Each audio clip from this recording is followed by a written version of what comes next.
क्योंकि हमारी समाजवादी पार्टी से लगातार सपोर्ट मिल रहा था आंदोलन को, और हमारे सभी जो सांसद हैं, युवा सांसद और भी सांसद गए हैं, हरिंदर जी भी गए थे, राजीव राय जी भी गए थे, काफी सांसद जंतर मंतर होके आए। और जब हम सभी वहां गए तो हम एक तरीके से हम सभी सांसद लोग कनेक्टेड फील किए सबसे पहले तो, क्योंकि ये हमें लगा कि हमारे ही बच्चे हैं जो अपने हक और अधिकार के लिए लड़ रहे हैं, और ये कोई किसी भी एंगल से इनको प्रोवोक नहीं किया जा रहा है, कहीं आउटसाइड से सपोर्ट नहीं मिल रहा है। ये जेन्युइन और ऑर्गेनिक बच्चे यहाँ पे अपने बात को रखने के लिए आए हैं।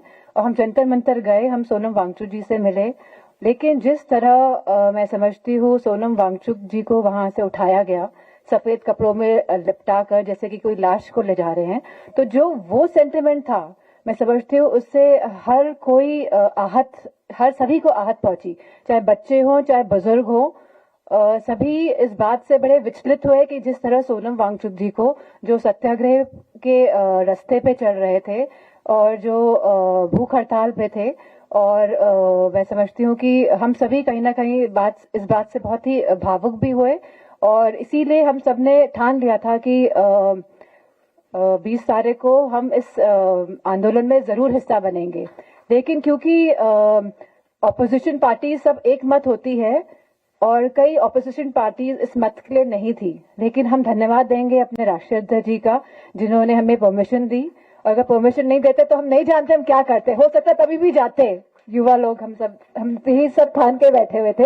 लेकिन हम धन्यवाद देंगे हमारे राष्ट्रीय अध्यक्ष जी का, जिन्होंने हमें परमिशन दी, क्योंकि उन लोगों ने देख लिया था कि सभी महिलाएं सांसद स्पोर्ट्स शूज पहन के आई हैं, वो अपना मन बना के आई हैं। तब हमारे अध्यक्ष जी ने कहा कि जाइए आप सब लोग शरीक होइए, और हम लोग बस क्योंकि गाड़ियों से नहीं जा सकते थे तो हम सब लोग बस पैदल निकल गए।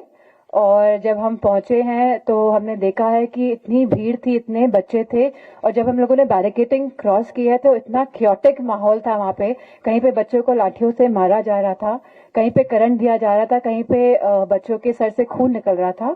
और जाहिर सी बात है कि एक माँ होने के कारण और एक इंसान होने के कारण, हम ह्यूमन बीइंग्स हैं ना, तो कुछ ह्यूमैनिटी, कुछ कंपैशन तो हम सभी के अंदर है।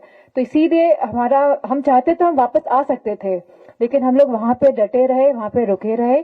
और हम लोग मैं समझती हूँ जब बैरिकेडिंग में फंस गए थे तो कई युवा सांसद हमारे जो मेल्स हैं वो बैरिकेडिंग को कूद के फान के चले गए उस तरफ, और पीछे क्योंकि बैरिकेडिंग पुलिस ने लगा रखी थी और बच्चे ना आगे जा पा रहे थे ना पीछे आ पा रहे थे, और वहीं पे बच्चों को लाठियां बजाई जा रही थी, और इतना उमस और इतना घुटन जैसा माहौल था।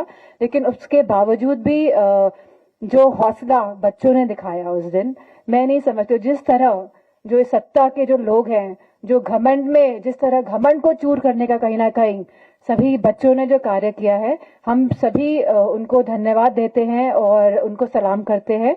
और मेरा मानना है क्योंकि हम सब महिलाएं थी, चाहे पुरुष हो, कोई भी हो, इस तरह का वातावरण देखे किसका दिल नहीं पसीजेगा। We could feel the pain basically, because इतने बच्चे मतलब घबराए हुए थे, बेटियां इतनी चिल्लाती हुई अंदर आ रही थी कि हमारे कपड़े फाड़ दिए गए और न जाने क्या क्या हुआ, करंट लगाया गया, बच्चे बता रहे थे हमको। तो हमारा बिल्कुल भी ये मन नहीं हुआ कि हम इनको कहीं भी छोड़ के जाए। हम उनको एम्बुलेंस की सेवा पहुंचाने का कार्य करें। वहां से हम अधिकारियों से बात कर रहे थे कि एम्बुलेंस में ड्राइवर्स नहीं है तो आप ड्राइवर्स दीजिए जिससे कि बच्चों को हॉस्पिटल लेके जाया जा सके। तो मैं समझती हूँ अपने आप में इस आंदोलन ने हमें भी कहीं ना कहीं बहुत शक्ति देने का कार्य किया है, क्योंकि बच्चों का जो पूरा जो एटमॉस्फेयर था, और जो मतलब डरे नहीं और जो लड़े, और जो मैं समझती हूँ कहीं ना कहीं सरकार को जिन्होंने एक तरीके से एक एग्जाम्पल दिया कि कोई भी इस सरकार के विरुद्ध लड़ सकता है।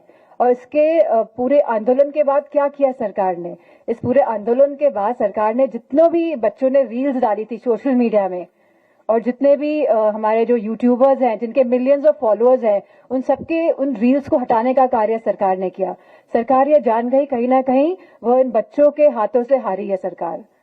और मैं समझती हूँ एक संदेश पहुंचा है पूरे देश में, पूरे समाज में, कि भारतीय जनता पार्टी को हरा सकते हैं हम लोग मिलकर। अगर हम लोग साथ लड़ेंगे तो भारतीय जनता पार्टी को हराना कोई मुश्किल कार्य नहीं है। तो मैं समझती हूँ कि ये आंदोलन एक तरीके से संजीवनी बूटी साबित हुआ है इस पूरे भारतवर्ष के लिए। Thank you.